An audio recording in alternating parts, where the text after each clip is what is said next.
Hi, everybody. It's the Friday update, and homework I think is pretty straightforward.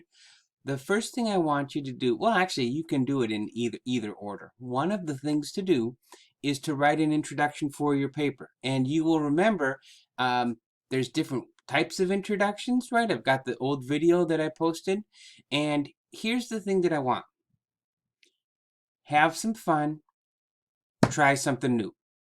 Right? And even if it doesn't work out as well as you hoped it has, you will have tried something new, and that's very important because as a writer, you know there's a couple things you've probably done, right? Webster's dictionary defines work as, and you've done that, and um, I want you to, if you're going to do another definition, get rid of the Webster's, right? And give us something that's really going to surprise us, something that we don't know, right? Or heck, throw out the definition totally and find a quote. If you've done quotes already, right? And that's old hat, you're good at it.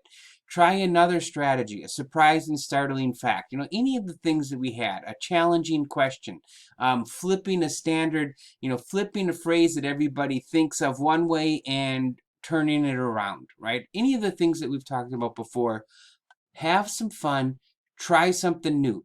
That's important because the way we get better is we try strategies and we use them multiple times, right? Because a lot of times it's just like sports or a musical instrument, right? You just don't pick it up and zoom, sound great, right? Or look great. You got to practice dribbling. You have to practice your keys, scales, not keys, scales. So have some fun with that. And then the other part is, and this is to make sure that you're moving forward on your paper, take the most interesting thing that you've found so far and write a page about it, right? So I would assume that that includes, tell us a little bit about the source and think about this is something that will transfer into your paper, probably 75%. Um, say a little bit about the source, right? What's that piece of information that you want people to know? And then here's the other part. When you tell us something, why is it important? Why is this fact, this statistic, this idea, out of all the other ideas in the world, something that's important? So make sure that you explain that to us.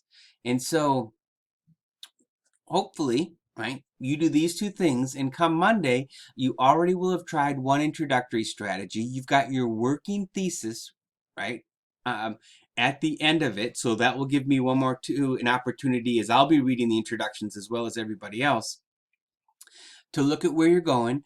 Everybody else will be able to see what kind of research people are doing, what kind of ideas they are bringing up, and that includes me, your instructor. So I want all of us to be, reading the different people's introductions, see the strategies they're using, see which ones we feel are effective. And when you're reading things, if you um, go like, oh man, I like this introduction, but it just misses, right? There's a little bit something else. Give them that feedback. Say, you know what? What if you added this? Or, I think everybody knows that definition. So is there another term or something that would be important? The one thing you don't want to do, and I don't know why I'm locking in on definitions right now in this video, I do not have to, but sometimes I'll see something like somebody will put, um, um, I'm trying to think of an example. Um, Crime is when you do something against the law. And it's like, well, we all knew what crime was, right? So that's the definition most of us think. So that would not be a good example, right? Like, crime is when regular people try to do what corporations do every day. Huh? Okay, that might get us thinking.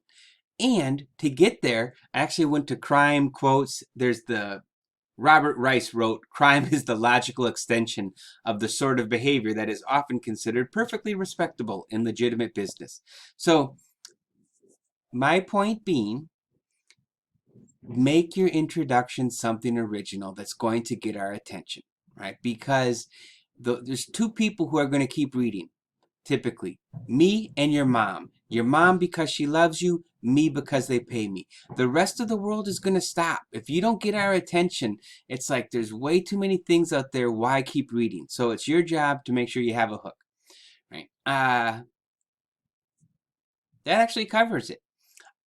Let me know if you have any questions, and I look forward to reading your introductions and your first explanation of the sources and why they are important.